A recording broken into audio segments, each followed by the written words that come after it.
partido moi destacado, enfrontábanse o segundo contra o primeiro e gañou o segundo, o Cerceda ante o Pontevedra por 1-0. Máis marcadores, Alondra un Bergantiños 0, As Pontes 3, Ribadeo 0, Rápido de Bouzas 1, Deportivo B1, Choco 0, Ribadumia 1, Arousa 2, Sanxenxo 0, Barbadas 0, Racing Vilalbés 0, Bertamiráns 3, Silva 4, Laracha 1, Cultural Areas 0 e Boiro 2, Ordes 1.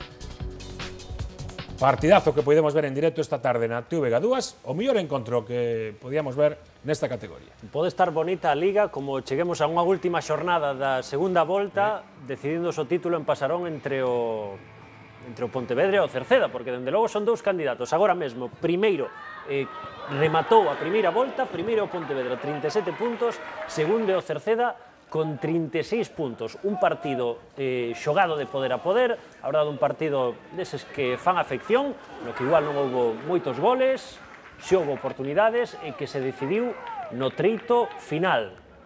Non sei se tivestes oportunidade de... Sí, a segunda parte, bueno, ahora os ordenadores te permiten dividir a pantalla en 4, entonces entre Valencia, Madrid... Por certo, estrea de Brais Abelenda co Cerceda. Sí. Outra fichaxe importante de cara á segunda volta.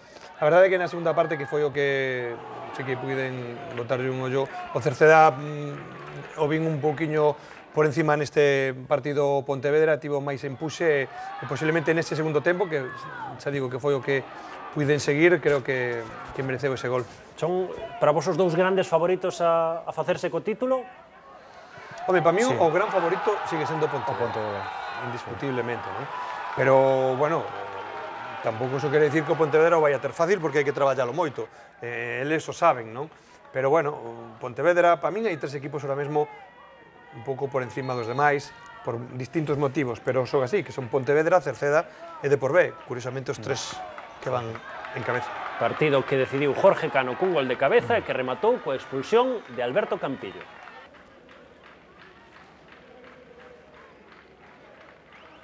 Un partido de moitísimo ritmo, de moita intensidade, de moita entrega.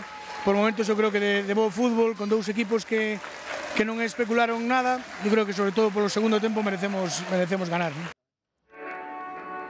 Continuamos o repaso co terceiro clasificado, como dicía Tito, están aí o Pontevedra, o Cerceda e tamén o Deportivo B, Gus. Pero un Deportivo B que viña imparable, conseguiu no frear, polo menos cun empate, o Rápido de Bouzas. Iso que o Rápido, que sempre arrisca nesa saída de balón, cometeu un erro e acabou aproveitando o Deportivo B co gol do canadiano Piete. Seguro que deses erros, igual que tampouco lle importou moito a Otero, non sei que pensades os adestradores por arriscar nesas zonas do campo. Bueno, é o que decíamos, non? Que é unha filosofía. Hai modelos de xogo, hai riscos en cada modelo de xogo. Neste caso, hai xente que inicia desde atrás e non lle importa correr os riscos. De todas maneiras, eu non sei se nesa xogada hubo falta, porque, bueno... Tampouco protestaron demasiado, non? Sí, tamén é verdad. Pois vimos, marcou Piete, repetimos, pro Depor B, e Miki, un rapaz moi xove, creo que aínda en idade juvenil, empatou pro Rápido de Bouzas. Este é un partido de rivalidade, dous equipos que están nunha zona moi alta, bueno, un partido que prometía ser bonito e que se decidiu dende o punto de penalti. Por qué? Porque o Sanxenxo, o Xuventude Sanxenxo, tivo a súa, o pouco de principiar o partido, e fallou Cuchi, bueno, mellor dito, parou Jorge Pérez. Gran parada, Sí, porque máis que fallo do xogador do Xuventud foi mérito do porteiro do Arousa. E o Arousa non perdoou o seu penalti, que ademais, bueno, este é unha primeira oportunidade moi clara para o equipo arousán, pero penalti do porteiro Belai que lle custa a expulsión. Non sei se demasiado rigorosa. Home, creo que era segundo cartón amarelo. Era segundo cartón amarelo. Pensei que, bueno, comentábamos unha serie. Íamos todos a poñer xa o árbitro e de repente vemos que era cartón segundo cartón amarelo. Tivo que sair Vila e xa xogar en inferioridade numérica e cun gol en contra, o que marcou Capelo pois xa é máis complicado para o Xuventude Sanxenxo. E o partido que acabaría decidindo Nando con ese segundo gol, ao final, Arousa 2, Nando a centro de Capelo, que pouco a pouco vai entrando no equipo, despois de pasar a primeira volta con moitas lesións, Arousa 2, Sanxenxo 0. E ímonos ata As Pontes. O As Pontes que estaba en zona de moito perigo e que lle gañou por 3-0 o Ribadeo.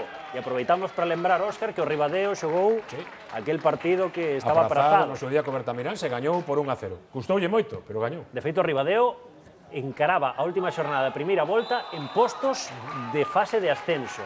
E na segunda metade decidiu o As Pontes, que é un equipo, sempre dicimos que non é normal que estea tan abaixo, gañou por 3-0. Os goles marcados por Iván González, por Chicho e este terceiro por Sergio Arias.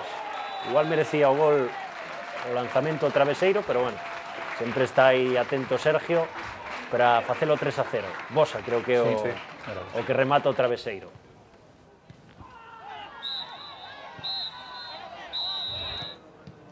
E acabamos, non tivemos sorte aquí, co empate a 0 entre o Barbadás e o Racing Vilalbés. Lembramos o Barbadás con troco de adestrador, primeiro partido no que era técnico na súa casa.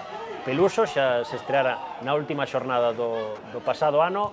Empates en goles, o Barbadás que ocupa posto de descenso e o Racing Vilalbés que ocupa unha zona confortable na táboa clasificatoria, aí con 28 puntos, as mellores oportunidades pro Barbadás, pero ao final ese resultado.